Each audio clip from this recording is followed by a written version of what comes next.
edition of the Spotlight, the 2015-2016 school year means a new look, technology upgrades, and updated security for one elementary school.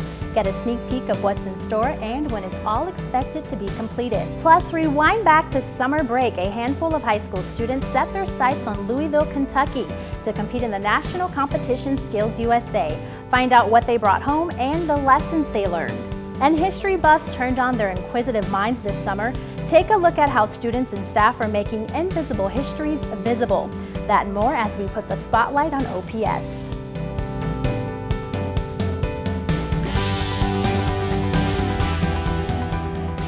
Hi, I'm Dara Newsom with the Omaha Public Schools Office of District Communications. Welcome back to the 2015-2016 school year, and thank you for joining us for this edition of the Spotlight.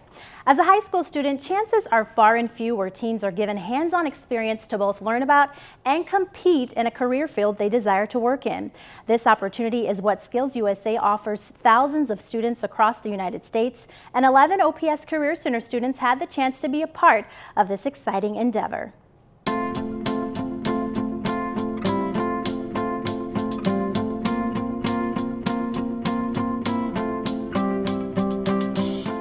It's the 51st annual Skills USA National Leadership and Skills Conference in Louisville, Kentucky. But it's no ordinary conference. Imagine walking the distance of 4 football fields as more than 6,000 men and women across the country compete in 100 contests ranging from culinary arts, sheet metal, and even nail art. It's been pretty fun. It's not been too hard, but it's something that a lot of preparation. From middle school students to high school and college students, over the course of 5 days, whether it's brick by brick, edit to edit, or robot versus robot, competitors rise to the challenge, showing off their skills in a variety of technical and professional fields. We had to build a robot that would complete the course behind me and pick up what were supposed to be like kind of like bombs, but they're just simulated. And that we just had to design a robot that could do that well and perform the job. Jack McDonald is from Wisconsin. He graduated from high school this year and is competing at Nationals and Skills USA for the very first time. I love designing and making things, so I wanted to go into engineering, and this really helps because you have to be able to write down your steps, plan it all out, build the thing, and test it all out and make sure it all works. The experience is thrilling, but the competition is no easy feat.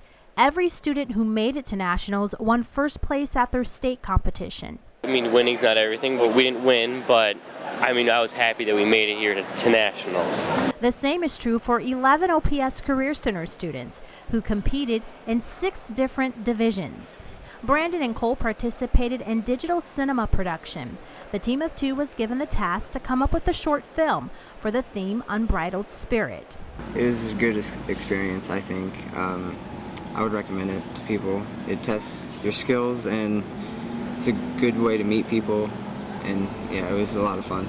Other OPS Career Center teams include TV video production, basic healthcare skills, broadcast news production, and audio radio production. As Caitlin Grunn with the audio radio team edits her way through the contest, she reflects on some of the challenges.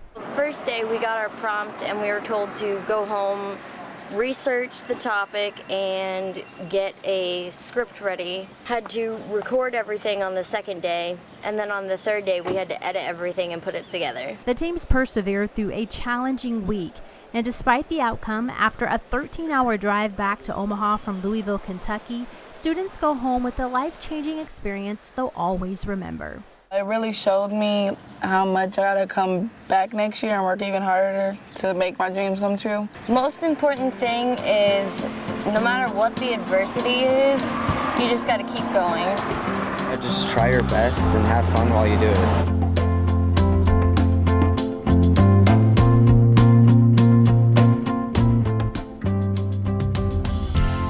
Incoming OPS freshmen this summer also brought a unique opportunity for students to retell Omaha's history in a meaningful way. A group of students highlighted underrepresented populations by traveling through the city, creating documentaries, and researching projects. Here's a look at their experience and, most importantly, how they're helping keep Omaha's history alive.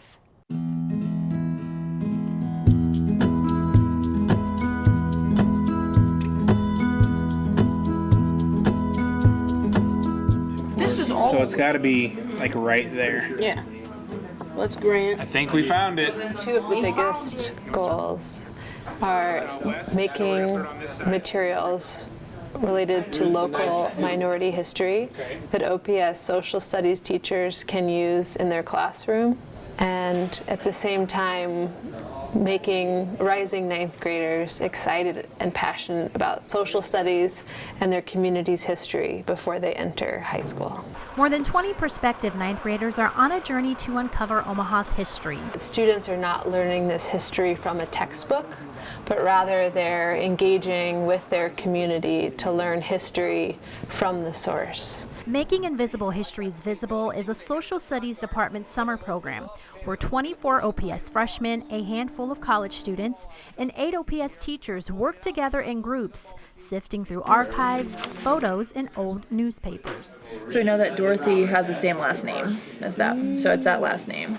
And then Several local universities, including the University of Nebraska at Omaha, who was generous enough to open up their archives and their staff to the students and pull materials that are relevant to the individuals that the students are studying, including Dorothy Patash, who is a South Omaha community activist, and she happened to be a UNO staff member. So they have great old photographs of her. Another major component of the program is seeing the different places that make Omaha's history possible. The first 3 years of the program were focused on North Omaha and its African American history. The fourth year looked at South Omaha with an emphasis on the Latino history there. And then last year we looked at Native American history. And this summer we're bringing all of it together. And here she is, the grandest building in all of Omaha. Ladies and gentlemen, I present to you the Cornish Mansion. This is our last queen from 1888. This is the last one that's going to look like this throughout the entire city. Looking at people from underrepresented populations who have been honored by having their name put on a public street, building, or park. So we're going to be heading up South 10th Street. And South 10th Street is where Omaha started. So if you can pay attention, you can see how Omaha grew from South 10th Street. OPS retired social studies teacher Gary Kastrick grew up in South Omaha. On a trolley tour, he retells the history of ethnic groups that have moved to South Omaha over the past years. I told you this was an Italian area. It also was a Bohemian area. You can always tell Bohemian areas by houses on top of houses. There are 42 of them in South Omaha. And these are the houses that basically people raised the house up and built the house on top because it was cheaper than knocking down the roof. Well, it kind of gave me a newfound appreciation for what has happened to Omaha in the past 40 years or so, and it's been kind of mind-blowing. This little church over here was the chapel for Brown L. Talbot's girls' school. You know, there's a Brown L. Talbot school now, but the original one was a girls' school, and it sat right over here. And it sat up here to the 1890s. And the interesting part about this building is that the Dietz brothers, who they now named the church after, named all the streets down here. Students are then given the opportunity to put together a short movie from their experience. At the heart of the process is that they go out and talk to community elders and learn directly from them about their community's history. The way I look at Omaha now is way different how I used to look at it before. Jaylene Tavazon completed her last year as an 8th grader at Bryan Middle School. Now she plans to attend Omaha South High. Tavazon reflects on one of Omaha's historical figures she learned about during the summer program, who she says is now her inspiration. Jim Ramirez. I really connect to him because he lives 2 streets down from my house, and we went to the same schools. Some things I learned about him was that he faced discrimination when he was in high school.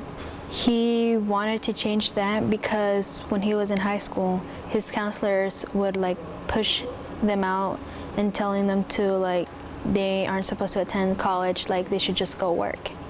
So he wanted to change that, and he did. He helped the community and improved education. As an incoming freshman, she'll enter the school year with a sense of gratitude and pride for her community. Jim inspired me to never give up, because that was his main saying, I guess you can say. Even though he faced all those challenges, he managed to never give up. So he inspired me to never give up no matter how hard the situation is.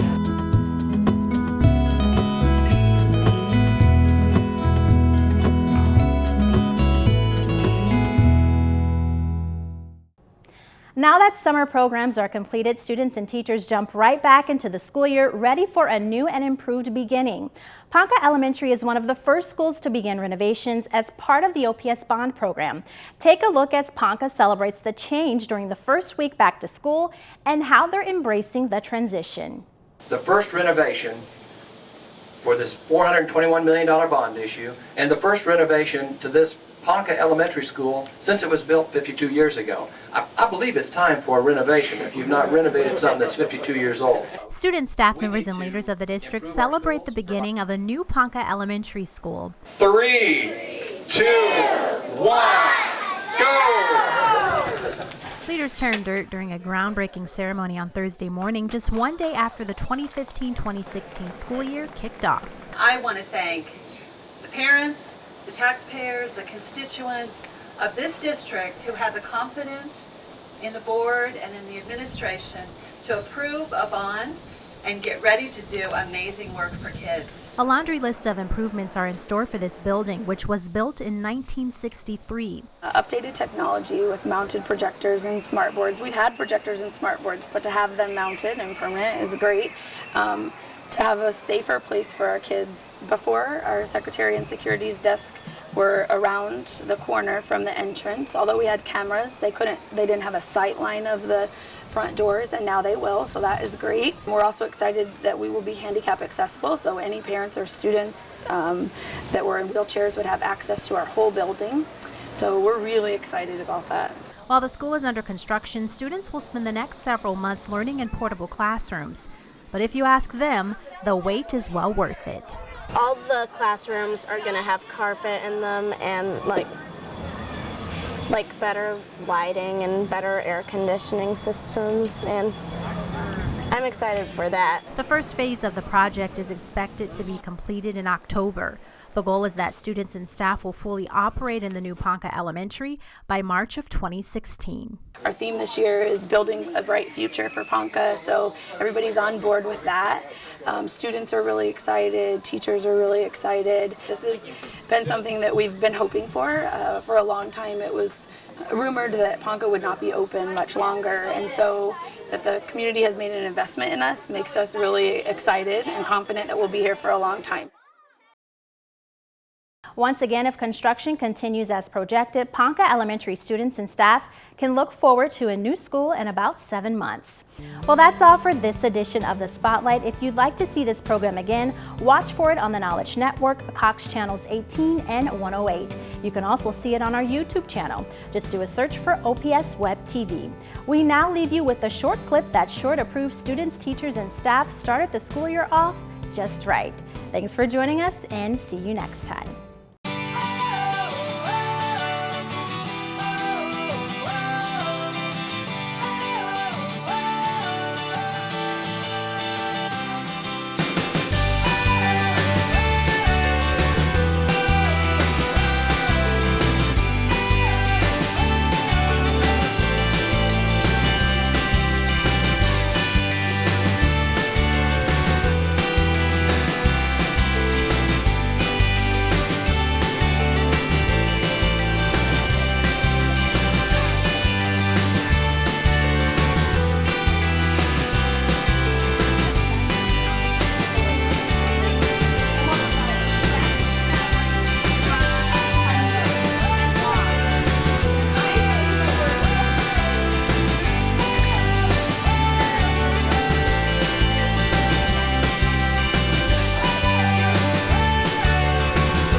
Good morning, guys.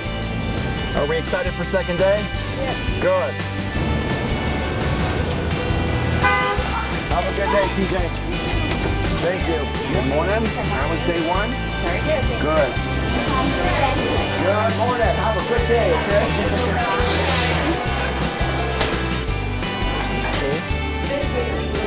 And we're gonna pull. So that middle number, you have to pass it one full time. Okay? Have a good day, buddy. She's been in her first hour.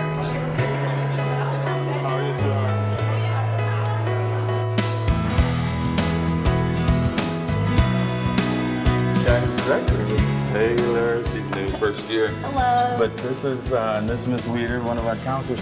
And so this is why we need a bigger office area for our counselors.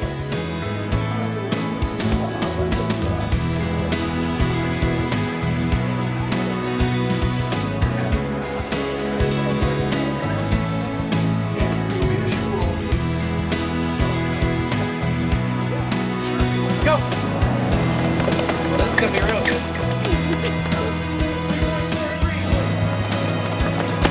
There. 2.33 seconds.